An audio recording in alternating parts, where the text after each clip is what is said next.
Bismillahirrahmanirrahim. Assalamualaikum warahmatullahi wabarakatuh. Salam sejahtera untuk kita semua. Salam sehat selalu. Salam apik. Salam data berkualitas. Kembali kita bertemu di channelnya Jalaluddin Murki. Channelnya tutorial dan informasi pendidikan, khususnya di aplikasi-aplikasi yang berhubungan dengan BKBF. Bapak Ibu bisa melihat di sini di channel saya banyak video-video yang sudah saya buat untuk membantu Bapak Ibu yang mendapatkan hambatan dalam mengelola aplikasi khususnya untuk para operator PKBM. Jangan lupa like, share, and subscribe video tutorial ini agar saya lebih semangat lagi dalam membuat tutorial-tutorial yang berhubungan dengan kebutuhan Bapak dan Ibu operator khususnya untuk operator PKBM dan SKB di seluruh Indonesia. Pada kesempatan yang berbahagia ini, sebagaimana kita ketahui bahwa hari ini kita berhadapan dengan permasalahan residu peserta didik ya. Pada kesempatan ini saya ingin berbagi pengalaman tentang bagaimana mengelola NISN siswa di tingkat lanjut, baik itu di paket B maupun di paket C yang sudah kita ajukan. Dimana pertama langkah kita adalah harus melihat residu. Bapak Ibu lihat dulu residu di sini, klik residu, maka kita akan tahu residu peserta didik kita. Oke, ada residu NISN, residu peserta didik. Kita bisa menampilkan secara keseluruhan residunya di mana. Ya, kita bisa menampilkan secara keseluruhan residunya apa. Kemudian kita akan mencoba mengajukan residu NISN. Tetapi Bapak Ibu harus ketahui bahwa langkah sebelum kita mengajukan residu NISN yang harus dilakukan adalah kita harus melakukan edit data peserta didik dulu, edit identitas. Di sini posisinya edit identitas. Karena pengajuan NISN kalau data identitasnya belum pas, belum sesuai, itu tidak akan nongol di pengajuan penerbitan NISN. Jadi langkah yang pertama, sebelum Bapak Ibu melakukan pengajuan NISN, Bapak Ibu harus klik edit identitas dulu. Caranya klik edit identitas. Kemudian di sini pilih siswa yang mau kita edit identitasnya. Contoh seperti ini. Ya, contoh seperti ini. Kita klik di sini, lalu kita klik update validasi data. Tinggal klik validasi data. Nah, di sini harus sudah 100% semuanya. Datanya harus sudah 100%. Lalu klik update data. Klik update data. Ini langkah yang pertamanya sebelum kita mengajukan NISN. Maka setelah kita sudah melakukan edit identitas, kemudian baru kita mengajukan NISN tingkat lanjut. Ya, tingkat lanjut ini yaitu di paket B dan di paket C, di SMP atau di SMA. Nah, lalu tadi kita klik setelah pengajuan edit identitas, kita klik di sini. Maka di sini baru akan keluar muncul namanya, akan muncul nama peserta didik tadi yang akan kita ajukan. Sebelum kita mengajukan NISN, kita harus melakukan edit identitas dulu, baru kita mau mengajukan penerbitan NISN. Klik penerbitan NISN, caranya kita di sini tinggal ketikkan saja, bisa dengan 00, kemudian pilih kabupaten di sini, kabupaten yang mengeluarkan ijazah, kabupaten yang mengeluarkan ijazah, contoh di sini umpama Kabupaten Bogor, terus kecamatannya di sini apa, terus nama sekolahnya. Kalau nama sekolahnya ini tidak ada, ya Bapak Ibu, nama sekolahnya ini sudah tidak ada atau tidak ber-NPSN atau sekolahnya sudah berubah, maka Bapak Ibu tinggal milih yang ini. Sekolah yang tidak ada NISN-nya atau sekolah satuan pendidikan yang sudah tutup. Kalau sekolahnya itu adalah asalnya dari sekolah luar negeri, maka Bapak Ibu pilih yang ini. Yang sekolahnya pilih sekolah yang pilihan paling terbawah. Ya. Satuan pendidikan di luar negeri. Kalau satuan pendidikannya yang ada kasus yang sudah tutup atau tidak ber-NPSN atau sudah di merger, Bapak Ibu pakai satuan pendidikan tutup atau tidak memiliki NPSN. Di sini tahun ajarannya, tahun ajaran berapa ijazah itu dikeluarkan. Apabila tahun ajarannya adalah tahun ajaran 8, di situ tertulis di ijazahnya 18, berarti tahun ajaran 2017-2018. Apabila di ijazahnya itu di titik mangsanya tahun 2016, berarti di sininya 2015-2016.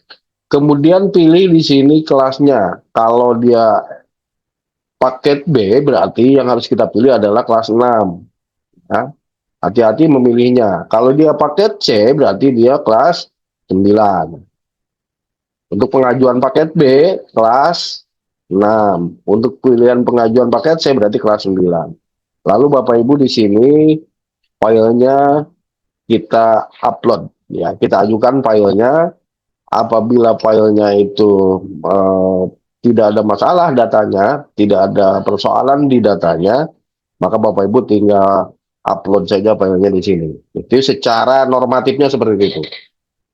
Akan tetapi Bapak Ibu perlu saya sampaikan di sini bahwa ada beberapa data penerbitan NISN. Saya ingin mencoba menampilkan beberapa kendala yang pernah saya dapatkan ketika kita melakukan pengajuan NISN. Di sini saya sudah mengajukan beberapa NISN. Sudah mengajukan beberapa NISN dan ditolak. Kenapa ditolak? Nah, ini yang harus jadi pertanyaan kita, kenapa ditolak? Yang pertama ditolak adalah karena kita salah membuat surat keterangannya ketika peserta didik antara data kependudukannya dengan data ijazahnya berbeda. Contoh, jika data pada ijazah berbeda atau penulisan identitas siswa di PPD berbeda, maka harus diperbaiki atau harus ada surat keterangan, ya, membuat surat keterangan dari sekolah yang bersangkutan bahwa namanya berbeda. Nah, ini saya awalnya ditolak nih, nomor ini. Ini awalnya ditolak dari sini, pengajuan NISN ini. Ya, pengajuan NISN ini ditolak. Tapi kemudian kita lampirkan surat perbaikannya bahwa nama tersebut adalah si A, ya, nama tersebut adalah si A, tertulis seperti apa, sesuai dengan ijazah, berbeda dengan data kependudukannya. Di ijazah di kependudukannya adalah umpama Fatimah pakai P, ternyata di ijazahnya Fatimah pakai F. Maka kita harus membuat surat keterangan. Nah, kemudian saya ajukan lagi, ini diterima. Ini sudah diterima, hijau. Ini ya, sudah hijau, sudah diterima. Itu kasus yang pertama. Jadi, jangan salah membuat surat keterangan. Apabila surat keterangannya itu adalah tentang perbedaan nama, maka harus ada surat keterangan perubahan, surat keterangan yang menjelaskan tentang perbedaan nama tersebut kenapa, ya, dan dasarnya apa. Nanti untuk jenis-jenis suratnya akan saya lampirkan di video, di deskripsi judul video ini. Bapak Ibu tinggal lihat ya, tinggal contohnya. Nanti saya akan lampirkan contoh-contoh dari surat-surat yang sudah saya ajukan dan sudah diterima. Itu yang kasus yang pertama. Yang kedua, kasus yang berbeda nama sekolahnya karena sudah berubah nomenklatur, ya. Nomenklatur sekolahnya berubah. Nah, ini nomor dua. Ini juga awalnya ditolak karena surat yang menjelaskannya tidak dikeluarkan oleh Kementerian Agama. Ini kebetulan yang salah adalah kebetulan adalah MTSN 3 Lampung Selatan. Awalnya namanya adalah MTSN Sidoarjo. Di Lampung Selatan ada namanya MTS Sidoarjo atau apa. Nanti contohnya bisa di deskripsi video ini. Jadi kemudian saya meminta kepada peserta didik untuk membuat surat keterangan dari Kemenag ke sekolah tersebut untuk membuat surat keterangan bahwa perubahan nama dari asal nama sekolah A menjadi sekolah B. Nanti contohnya juga ada di deskripsi judul video ini, ya. Dan sekarang ini sudah diterima. Ini awalnya ditolak, kemudian saya ajukan lagi, sekarang sudah diterima. Ini tuh, sudah diterima, sudah di ACC, sudah mendapatkan nomor NISN. Itu kasus yang kedua. Kasus yang ketiga adalah sekolah sudah tutup. Kasus yang ketiga, sekolah sudah tutup juga sama, itu melampirkan surat keterangan dari Kemenag atau dari dinas pendidikan setempat yang menjelaskan bahwa sekolah itu sudah tutup atau belum memiliki NISN. Itu bisa dilampirkan. Jadi Bapak Ibu tinggal dibaca di sini. Tinggal dibaca apa sih kenapa yang menjadi ditolak itu. Ya, kenapa yang menjadi ditolak itu, kemudian kita ajukan lagi. Jangan khawatir, ini banyak sudah, jadi 1 kali 24 jam biasanya langsung ini sudah di ACC kembali ketika kita ajukan ulang. Ini semua yang awalnya ditolak, saya ajukan lagi sudah diterima semuanya. Sudah diterima semuanya. Tadi salah nama, kemudian beda nama sekolah, ada kalau beda nama siswa berarti yang menjelaskannya surat yang menjelaskan adalah yang menjelaskan tentang kesalahan nama siswa tersebut dari sekolah tersebut. Kalau beda nama sekolah, maka yang harus membuat surat keterangan ini bukan pihak sekolah. Yang membuat surat keterangan ini adalah pihak yang mengeluarkan nomenklatur sekolah tersebut.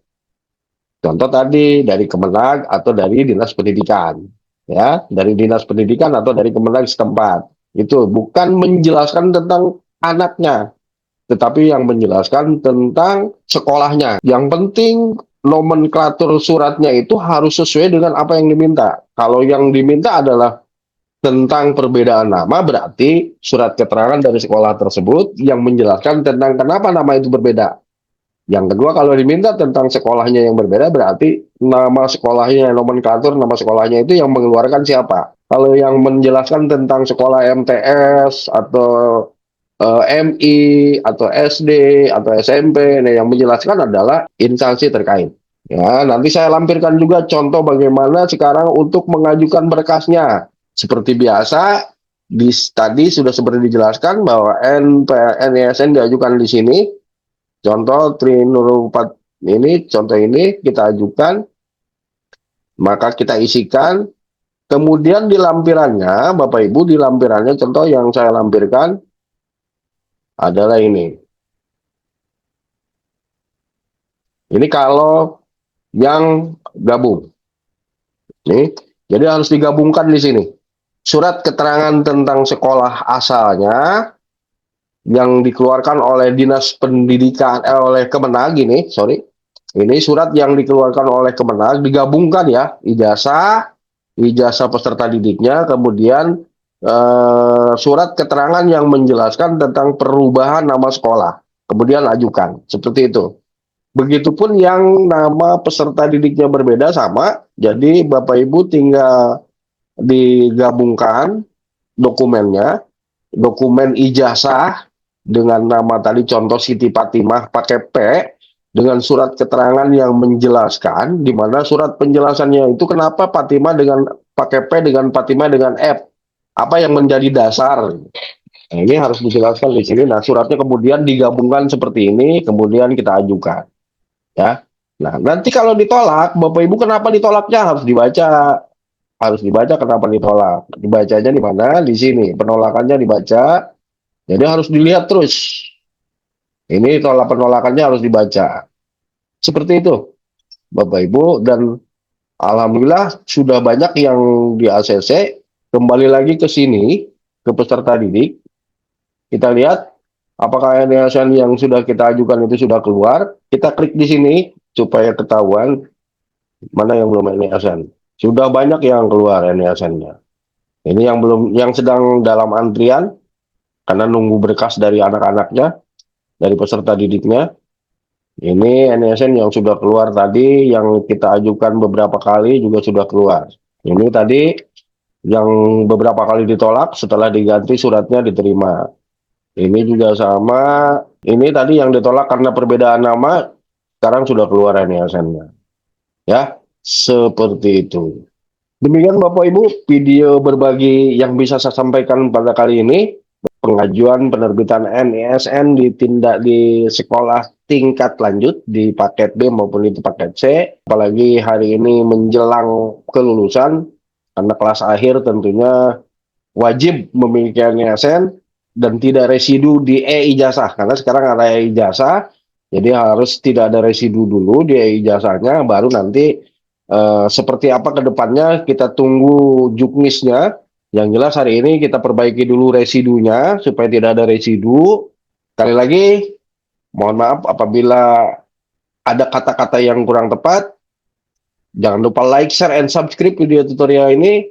Kurang lebihnya mohon maaf. Bila taufiq wal hidayah. Wassalamualaikum warahmatullahi wabarakatuh.